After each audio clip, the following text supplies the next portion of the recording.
नमस्कार दोस्तों।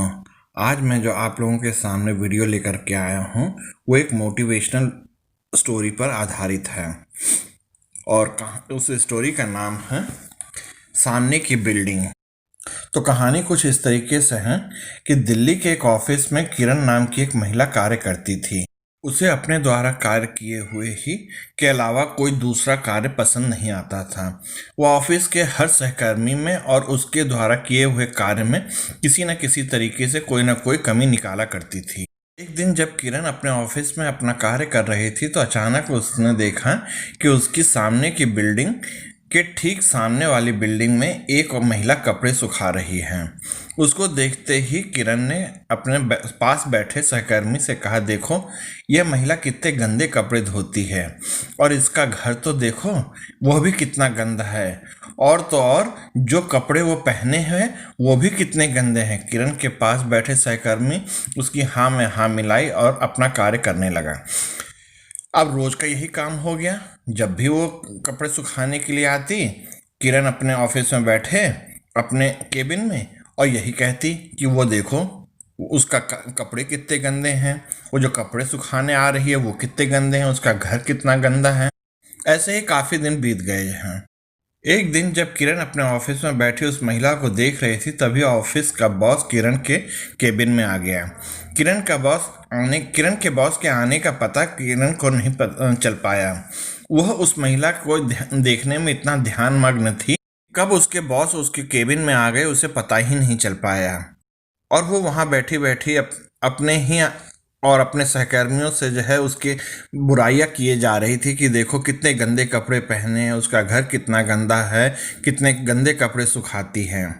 सभी देख बॉस ने उसे टोका, किरण आप कहाँ देख रही हैं, आपका ध्यान कहाँ है, अरे मैं मन नहीं लग रहा है। बॉस की आवाज़ सुन और उसे वहाँ खड़ा देख किरण अचानक चौंक गई और अपनी सीट से उठकर बोली, कुछ नहीं सर, बस मैं तो सामने वाली बिल्डिंग में उस महिला को देख रही हूँ जो रोज गंदे कपड़े सुखाने आती है बालकनी में और अपने खुद कपड़े गंदे गंदे कपड़े पहनती है। बॉस ने उस महिला और उसकी बिल्डिंग और उसके कपड़ों पर नज़र डाली। तभी किरण बोली, देखो सर, अपने काम के प्रति कितनी लापरवाह लोग होते हैं। वह महिला जो भी कपड़े धोकर सुखाती है वो कितने गंदे हैं, उसके कपड़े पहने हुए कितने गंदे हैं, उसकी बिल्डिंग कितनी गंदी है, जैसे बरसों से उस पर धूल जमी हुई है। बॉस उस महिला को कुछ ध्यान से देखने लगे और मुस्कुराने लगे। किरण को कुछ अजीब लगा, उससे रहा नहीं गया और उसने बॉस से पूछा, सर आप इस महिला को देखकर मुस्कुरा रहे हैं, तो आज तक यह समझ में नहीं आया कि यह महिला इतनी गंदी कैसे रह लेती है। किरण के पूछने पर बॉस मुस्कुराते हुए बोले, आपके इन प्रश्नों का उत्तर मैं कल दूंगा। कल जब आप इस महिला को कपड़े सुखाते हुए देखें तो मुझे बुला लेना। इतना कहकर बॉस चले गए। किरण अब सोच रही थी बॉस आखिर क्यों मुस्कुरा रहे थे। अगला दिन आया। रोज की तरह किरण अपने ऑफिस में काम करने लगी। अब जैसे ही वह महिला कपड़े सुखाने अपनी बालकनी में आई तो किरण की नज़र उस पर पड़ी। अरे यह क्या? किरण अचानक बहुत चौंक गई। यह महिला तो आज कितने साफ कपड़े सुखा रही है। तभी किरण की नज़र उस महिला के कपड़ों पर और उसकी बिल्डिंग पर गई। किरण का मुंह अचानक, अरे यह क्या, आज तो इसके कपड़े कितने साफ हैं और इसने जो इसकी बिल्डिंग भी कितनी साफ है और ये जो कपड़े सुखा रही है ये भी कितनी साफ है। इसकी बिल्डिंग तो इतनी साफ लग रही है जैसे कल ही पेंट कराया हो। उसने तुरंत अपने बॉस को बुलाया और सारी बातें बताते हुए आश्चर्यचकित होकर पूछने लगी, सर आप आज मेरे प्रश्नों का उत्तर देने वाले थे, लेकिन आज सर देखिए कितने साफ कपड़े पहने हैं, कपड़े जो सुखा रही है वो भी कितने साफ हैं, इसकी बिल्डिंग भी कितनी साफ है, आखिर ये कैसे हुआ।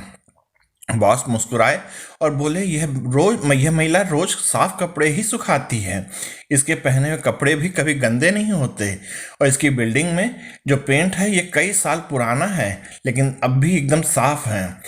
बस कल शाम को तुम्हारे जाने के बाद तुम्हारे सामने जो शीशा लगा था तुम्हारी बिल्डिंग में उसको मैंने साफ करवाया, उस पर बहुत धूल लगी हुई थी और अब अच्छे से मैंने साफ करा दिया है, इसलिए तुमको ये सब कुछ साफ साफ दिख रहा है।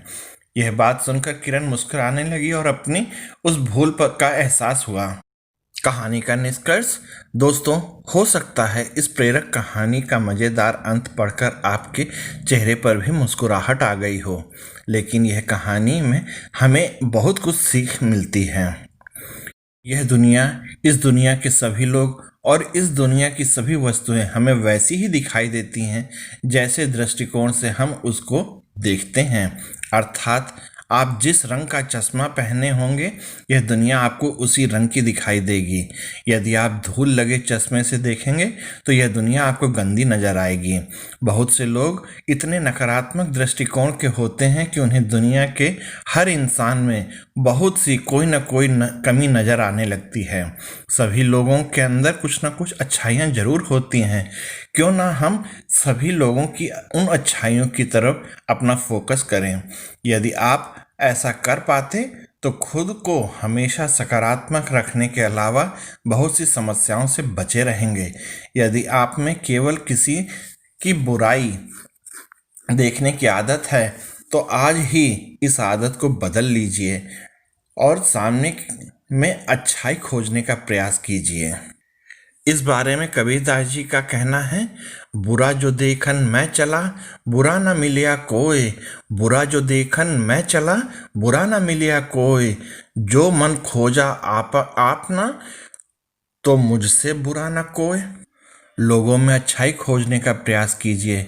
यदि किसी की कोई बुराई हो नज़र आती है तो सबसे पहले अपने गिरेबान में झांक कर देखिए। यदि आपका पॉजिटिव एटीट्यूड होगा तो सब कुछ आपको पॉजिटिव ही पॉजिटिव नज़र आएगा। दोस्तों, अगर आपको ये मोटिवेशनल स्टोरी अच्छी लगी तो इसको प्लीज़ लाइक, शेयर और सब्सक्राइब कीजिएगा।